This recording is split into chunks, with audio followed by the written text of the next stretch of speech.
ট্রেনের দুলুনি বা বাসের ঝাঁকুনি কি শুধু বিরক্তির কারণ?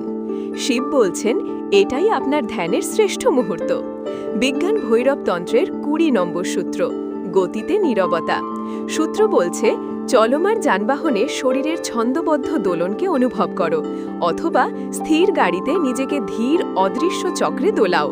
আপনি যখন চলন্ত গাড়িতে থাকেন, আপনার শরীর একটি প্রাকৃতিক স্বয়ংক্রিয় তালে দুলতে থাকে। আমরা এই ছন্দকে প্রতিরোধ করি, কিন্তু এই সূত্র বলে, প্রতিরোধ নয়, গ্রহণ করো। চোখ বন্ধ করুন, যদি সম্ভব হয় মনের সমস্ত মনোযোগ দিন শরীরের সেই স্বাভাবিক ছন্দে। যখন মন এই গতিকে বিচার করা বন্ধ করে, তখন গতি থাকা সত্ত্বেও ভেতরে এক স্থিরতা বা অটল শান্তি অনুভূত হয়।